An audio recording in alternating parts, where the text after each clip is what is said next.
many as 1 million Americans may have been infected with the AIDS virus. Lifestyle of some male homosexuals has triggered an epidemic of a rare form of cancer. It was too little and too late. By the time the American government took the AIDS epidemic seriously, thousands of precious lives were already lost to the disease, including that of celebrated names in Hollywood and beyond. Died in his sleep early Friday morning at his home in New York of AIDS-related complications. The tragic lives of those celebrated victims show that the deadly disease didn't discriminate. It affected anyone and everyone. Rap singer Eazy-E has lost his battle with AIDS just 10 days after revealing that he had the disease. Join us as we navigate the lives of 15 famous celebrities who died of AIDS. Number 15, Rock Hudson.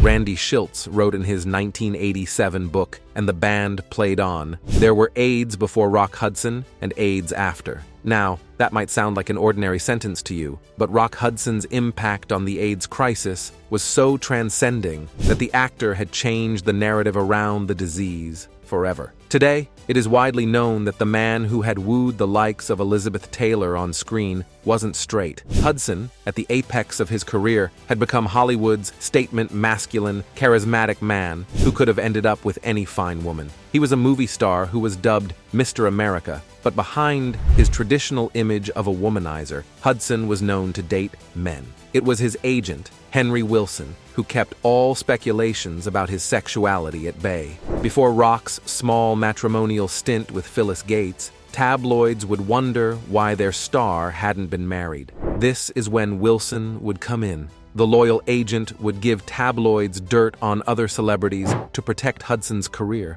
While the actor was somewhat out of the closet before his AIDS diagnosis in 1984, it was the disease itself that brought stark attention to his sexuality. It was revealed that, in 1985, the actor sent 4 of his former lovers and the men he had intimate relationships with anonymous letters revealing his diagnosis. Fearing that his lovers would rattle him out to the public, he purposefully didn't reveal his name on the letters. For a long time, Hudson feared that his identity as the movie star with AIDS would overshadow his stellar acting career. I guess you're about the best-looking gal we've seen around here in a long time.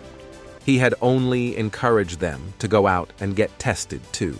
More surprisingly, he didn't tell his live-in boyfriend about his diagnosis either. It was only on July 25, 1985, 11 weeks before his death, when Hudson revealed his diagnosis to the public, leaving everyone shocked and confused. What really mattered was that Hudson's brave admission had changed the discussion around the disease. When people realized that a beloved Hollywood face was suffering from the deadly disease, they became more sympathetic to the cause. It is also said that Hudson's brave disclosure probably pushed President Ronald Reagan, a former Hollywood friend, to finally acknowledge the AIDS epidemic publicly for the first time in September 1985. Before that, the Reagan administration had been criminally silent about the epidemic, earning criticism from medical experts and the gay community. It was after Hudson's death that Congress allocated $221 million to find a cure for AIDS, and of course,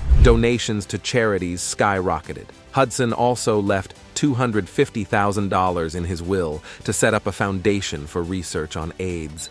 Number 14, Eazy-E. At the time of his sudden death, Eazy-E was at the top of the world at the age of 31. Eric Wright, who was the former frontman of NWA, was at the apex of his solo career when a tragic diagnosis left him shattered. At a Hollywood conference on March 17, 1995, Eazy-E told the world that he had AIDS. A statement issued by Ron Sweeney, Eric's friend and attorney, revealed that the diagnosis had come in 2 weeks before the announcement, and he was listed in critical condition at the intensive care unit at Cedars-Sinai Medical Center in Los Angeles. Eazy-E's announcement had come at a critical time. By 1995, men of African-American heritage in America were still struggling with getting proper care and recognition after being diagnosed with the deadly virus. The sheer discrimination against African-American gay men had prompted the rapper to go public with his diagnosis. In his prepared statement, he had also acknowledged that he had a responsibility towards his young fans to bring awareness to the matter. However, everything about Eazy-E's diagnosis was nothing short of a conspiracy theory. The rapper had denied having any homosexual relationships, so it was extremely probable that they had gotten AIDS via heterosexual contact. Around that time, people and politicians saw AIDS exclusively as a gay disease, so Eric's diagnosis was monumental in breaking the extremely dangerous myth. There was more to the story, though. It was also revealed there was a chance that the actor was injected with someone's AIDS-positive fingers, and all fingers pointed towards the rapper's infamous feud with Death Row Records and Suge Knight. Suge, who was extremely enthusiastic about launching Dr. Dre as his artist, was extremely insecure about Eazy-E's career. While there's not enough proof to go by the Suge Knight killed Eazy-E theory, there was one interview that changed everything. In 2003, Knight appeared at Jimmy Kimmel Live, where he talked about new forms of violence. In a harrowing statement, he told the host that discharging a firearm is now a bad strategy. It was just better to inject someone the very same way Eazy-E had passed away. You can only imagine how the conspiracy theorists went wild after that interview. All we really know is that the king of gangster rap suffered a tragic end, but he made sure to educate his fans on the severity of the disease, too. Number 13, Arthur Ashe. The American tennis prodigy had illustrious luck when he won 5 Grand Slam titles, but his fortune ran short during his heart bypass surgery in 1983. Unfortunately, Arthur contracted HIV through a transfusion of tainted blood during the surgery. The tennis star only learned of his condition after undergoing emergency brain surgery in 1988. By then, it was too late. As the time progressed, Ashe's condition worsened. He died in 1993 after struggling with AIDS-related pneumonia. Number 12, Anthony Perkins. Anthony Perkins was a man of few words, famous for his unsettling but brilliant portrayal of the deranged motel owner in Psycho. I hear the expression eats like a bird. It is really a fault.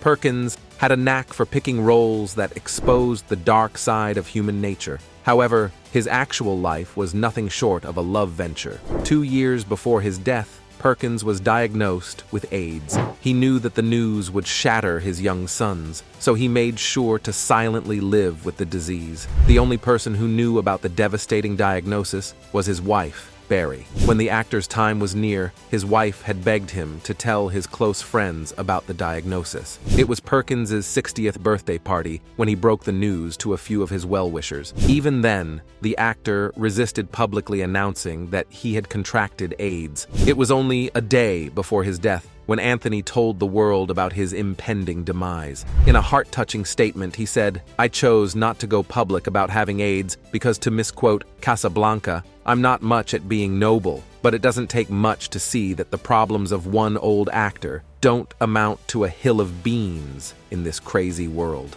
Anthony's death had a profound impact on the movie industry, which had seen AIDS as a shameful disease. After his passing, Perkins' wife revealed that her husband was terrified that he'd become jobless if movie producers got to know that he had AIDS. Sadly, it would only be after Anthony's death that the movie industry began to openly talk about how the disease rendered actors marginalized after their diagnosis. Number 11, Rudolph Nurv. Rudolph Nurv made his own rules. Known as one of the most graceful dancers of his time, the ballet maestro paid little heed to what others wanted him to do. Strong-willed and passionate, he would always get his way. While that charm took his career to new heights, his personal life suffered immensely. Before Rudolph was diagnosed with AIDS, he could see that his health was deteriorating, and it was deteriorating fast. By the 1980s, the dancer faced significant difficulties in pulling off his routine moves, worrying his fans and doctors. Even then, the dancer insisted that there was nothing wrong with his health. Not to mention, Rudolph wasn't exactly losing sleep over the prospect of getting AIDS when the disease was making headlines in France by 1982. It's true that Rudolph never put a label on his sexuality, but his friends and sources close to him had revealed that he was either bisexual or gay. However, when Nurv got sick, he didn't even think that he might have contracted AIDS. The diagnosis changed everything for him, though. While he was admitted to the hospital for heart complications, it was AIDS that eventually took his life in January 1992. Rudolph passed away in Paris at the age of 54. Number 10. Liberace. Believe it or not, when the star pianist, Liberace, came out in public as gay, many refused to believe him. And male friends, there have been questions about his sexual preferences. The enchanting man was known for his romantic rendezvous with many star women in Hollywood and beyond, including his close friend and actress Betty White. When Liberace went public with his sexuality, his announcement was overshadowed by his alleged heterosexual relationships, so the world never took his announcement seriously until the real reason behind his death had crept into the media and news. Liberace was diagnosed with AIDS in August 1985, but refused to tell the world. It is said that a few of his friends knew about his ailing condition. During those challenging times, Liberace had found a loyal confidant in Hudson, who often guided and supported the pianist. Shockingly, Liberace had refused to get any treatment for the disease. According to his friends, he knew that the disease was incurable, so didn't see much merit in spending lots of time in the hospital. He had accepted his fate readily. In 1986, the pianist had hinted about his failing health on Good Morning America, but no one really understood that he was about to leave the world, too. If anything, Liberace went above and beyond to hide his diagnosis from the world, even after his death. It's true that the actor was admitted to the hospital in 1987 after getting pneumonia, but didn't spend much time there. A few days later, he passed away in his home, allegedly because of some heart disease. His press agent and general physician had very similar stories to tell as per Liberace's last wishes. They had revealed that the pianist died of heart failure caused by subacute encephalopathy, a degenerative brain disease. It seemed like Liberace's real cause of death was successfully buried until the coroner's report broke the news. In a brewing scandal, the coroner had revealed to the media that Liberace's general physician cited a false medical report to the hospital. Liberace had actually died of cytomegalovirus pneumonia, which was a common cause of death in AIDS-positive patients. That's how the world got to know that Liberace had silently battled the deadly disease before bidding farewell to his fans. However, the pianist's story of bravery and courage was tainted by his former lovers, who alleged that Liberace had sexual encounters with them even after his diagnosis. Now, such stories and allegations haven't been verified, but it is hard to deny the fact that Liberace was known to be addicted to intimate encounters in other views of the world. Number 9. Robert Reed.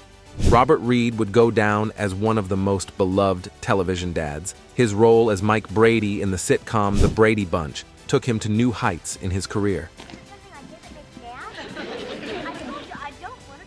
On television, Reed's life was more than perfect. Every day, while filming for the show, he would show up on the set and would smile for the camera. However, his real life couldn't be more different. Indeed, the actor was once married to his wife Marilyn, and the couple even had a daughter. Behind the guise of living a heterosexual life, Reed was gay, a secret that he was committed to take to his grave. Reed's mainstream success came at a time when Hollywood was profoundly homophobic. Oh, really?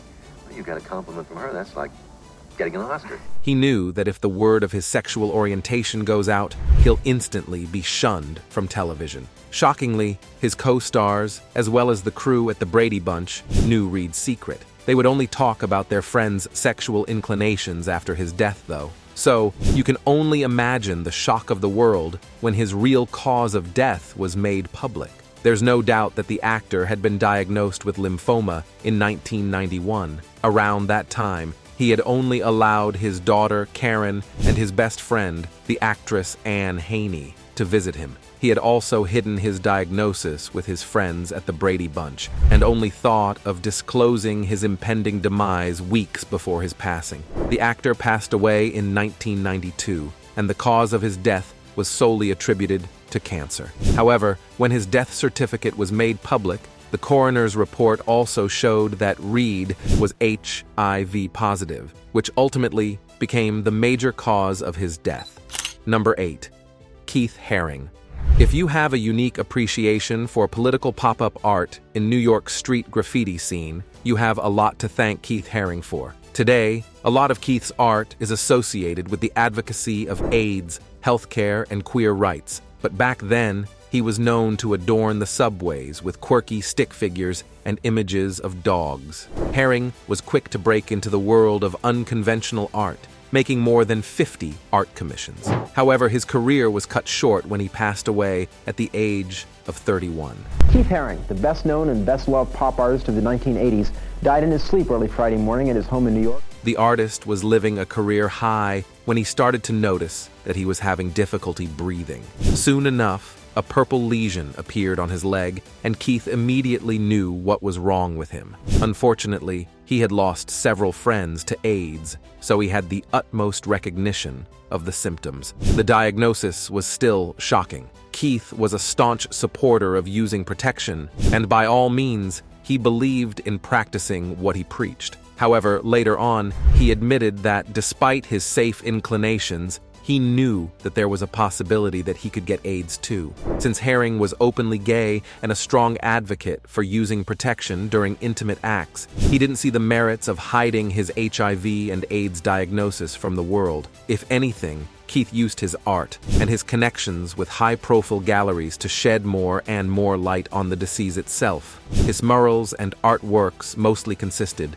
of the health, disparity, and discrimination that was extended toward gay men in America. Keith's diagnoses came in the year 1988, when America was just beginning to acknowledge the AIDS epidemic. Despite being harrowingly sick, the artist used the last years of his life to spread awareness and solidarity about the disease. That's not all. A year before his passing in 1990, the artist established the Keith Haring Foundation to spread awareness about the deadly disease and to provide financial and research support to the cause.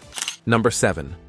Perry Ellis. There's no denying that it was Perry Ellis who revolutionized casual menswear for American men. Known for his staunch patriotism through the language of fashion and design, it's criminal how the country's inefficient AIDS healthcare failed the celebrated fashion designer. Ellis wasn't exactly hush-hush about his sexual orientation.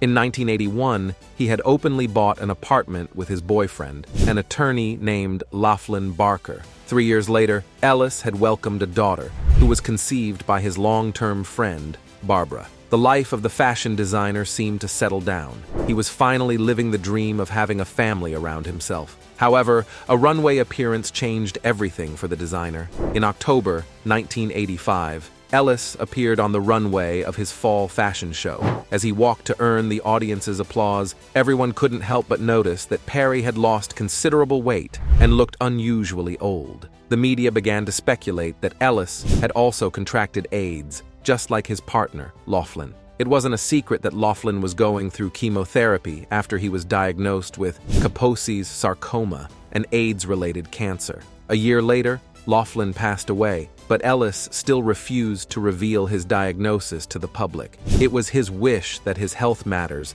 remained strictly private. At the same time, Ellis insisted that he appear on the runway for his shows, which gave the world more insight into his deteriorating health. For instance, for his last runway walk, he was so weak that he couldn't walk and had to be supported by 2 of his assistants. The media pressed him to give a statement, but Ellis relentlessly denied it. Losing his boyfriend was a huge turmoil for the designer. By May 1986, Ellis had contracted viral encephalitis, which had paralyzed half of his face. Eventually, the same condition took his life, too. The designer's spokespersons purposefully gave a very ambiguous statement about Ellis's cause of death. It was widely speculated that the fashion maestro had succumbed to AIDS, but even his closest friends refused to give a conclusive statement. It is speculated that Ellis was worried that revealing his AIDS diagnosis might falter him as an American fashion mogul. A titler, he took preden. Number 6. Halston. Halston's life had turned into a tragedy before he was even diagnosed with AIDS. The fashionista was the embodiment of drugs and disco in his time. By the end of his career, his drug problem ragged on, and the tales of his adventurous, intimate escapades had given him a bad reputation. Business was growing so very fast, I wasn't able to do all of the legal obligations. It wasn't shocking that Halston's business had lost immense fortune. The man who was once responsible for the quintessential Kennedy fashion was out of clients. Believe it or not, by the end of the designer's life, he only had 2 loyal clients, and to say that Calvin Klein once named him the greatest fashion designer who ever lived. However, no tragedy in Halston's life compares with his health condition that took the best of him. In the year 1988, Halston was diagnosed with AIDS, which decisively ended his party era. It wasn't a secret that Halston had spent a major chunk of his fortune on his cocaine addiction, so affording extensive and expensive health care was perhaps out of the norm. Plus, his drug addiction had added to his ailment too. Ultimately, the designer moved to San Francisco so his family could care for him. Around this time, Halston subsided from the public limelight, and of course, he was no longer showing up to highly publicized, extravagant parties. Yet the designer couldn't accept that he was going to leave the world without a bang. Famously, as his last splurge, Halston spent around £115,000 on a Rolls-Royce Corniche, so he could be chauffeured around the mesmerizing redwood forest in Northern California. Soon enough, the designer passed away in 1990, due to complications with Kaposi's sarcoma, an AIDS-defining illness. Number 5, Randy Shilz. Published in 1987, Randy Shilz and the Band Played On was monumental for many reasons. Thanks to Shilz's journalistic pursuits, we got a deep insight into the AIDS epidemic and how the American government's slow and prejudiced response took so many precious lives. While Randy was hailed as a hero for the gay community, several turned their back on him when he argued for closing down gay bathhouses in San Francisco to slow down the spread of AIDS. At that time, assumed celibacy was the most recommended practice to avoid contracting the disease. However, the gay community rallied for a more sophisticated healthcare response instead. Despite the criticism, Randy Shilz had started a revolution. More and more journalists had begun to pressurize the government to put money and care into queer lives. Sadly, what we didn't know was that when Randy was writing the groundbreaking book, he was also HIV positive. He had taken the test in 1987, prior to finishing the book. Fearing that the test result might compromise his objectivity in the matter, he didn't get to know the test results until much later. In 1992, Shilz became severely ill due to pneumonia and suffered a collapsed lung. If that wasn't enough, the next year, he was diagnosed with Kaposi's sarcoma. By the end of 1993, Randy was rendered homebound and had to be on oxygen supply 24/7. Around the same time, and the Band Played On had gained mainstream popularity, but Randy was unable to enjoy his career apex. On February 17, 1994, Randy passed away. Number 4, Dak Rambo.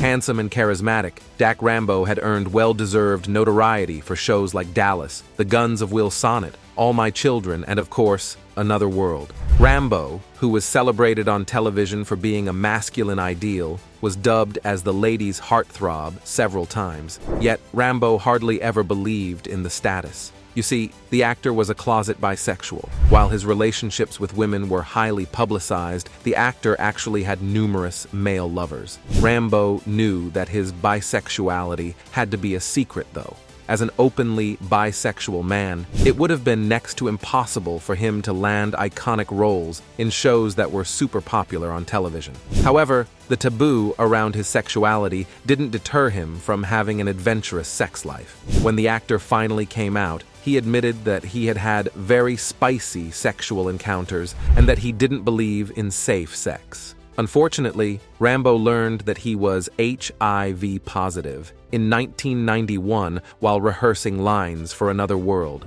After learning the devastating news, he went back on set, delivered his lines, and then, after the wrap-up, he told the producers that he was going to leave the show. Rambo never returned to acting after that. After a while, he finally came out of the closet and told the world that he had little time in the world. 3 years later, in November 1994, the actor passed away due to complications with AIDS. He was 54 years old. Number 3. Brad Davis. Brad Davis is one of those Hollywood stars that burn too bright, and then, devastatingly, they explode. The actor had become an overnight sensation in the 1978 movie Midnight Express. His iconic portrayal of the American drug dealer Billy Hayes, who escapes the Turkish prison, resonated with many, but in particular, with Hollywood producers. Fame meant that Brad got access to high-profile Hollywood parties that became the actor's drug refuge. He would show up to parties and would very publicly indulge in hard drugs. Now, of course, that sort of lifestyle didn't settle well for the producers who weren't looking to hire a junkie for important movies and expensive roles. Eventually, Brad faded away from the limelight. Even then, the actor struggled to keep himself away from drugs. The actor only found his tipping point when he was diagnosed with HIV in 1985. Out of money and jobs, Davis kept his condition private. He knew that the news of his illness would ostracize him and keep him away from any potential roles. However, his health condition didn't improve, and the actor didn't land any solid jobs either. Unfortunately, Brad couldn't cope. In 1991, the actor decided to commit assisted suicide via drug overdose. Later, his wife, who wrote a book on the actor's challenging life, revealed that Brad had contracted HIV due to his drug abuse problem. Number 2. Alvin Ai. Alvin Ai was a choreographic genius, the man who was known to reveal the intricacies of life and the reality of living in America as an African-American artist through his performances was far more private than one can imagine. Ai was a gay man living in an extremely homophobic America. Desperate to keep his gay identity a secret, Alvin was forced to keep his AIDS diagnosis to himself. Before anything, he was worried that his diagnosis would bring great shame to his mother. When the artist passed away in 1989, he made sure that his doctor would announce terminal blood dyscrasia as the cause of his death. The reality of Alvin's tragic death would only become public after his mother's death. Number 1. Freddy Mercury. The tragic history of AIDS is incomplete without the irreplaceable loss of Freddy Mercury. The Queen frontman was HIV positive around 1982, but chose to keep his condition a secret. It is said that the singer had spotted a lesion on his tongue in the very same year, and he was aware that his symptoms were congruent with HIV positivity. Before he could appear with Queen for his final American appearance on Saturday Night Live, he secretly visited a doctor in New York City. There, he had received the confirmation of his HIV status, but remained secretive about it. It is speculated that Mercury had a sexual encounter with someone who was HIV positive on the day of his final performance too. That was enough to escalate the singer's condition. Mercury was able to keep his tests private until a British tabloid broke the news in 1986. It was reported that he had gotten a test done at an obscure clinic at Harley Street. The tabloid kept pushing the frontman for a statement, and he continued to resist. In April 1987, Freddy was diagnosed with AIDS. It also didn't help that the singer was making public appearances while looking frail and weak. At the same time, a British tabloid began to receive reports from the singer's former lovers that Mercury, indeed, had AIDS. However, despite the gay community's repeated requests to talk about the grave issue, the singer refused to make his diagnosis public. His partner, Jim Hutton, close friends, and his bandmates were aware of Mercury's predicament, but refused to talk about it too. In November 1991, the singer passed away in his home in Kensington. Thanks for watching, and we'll see you next time.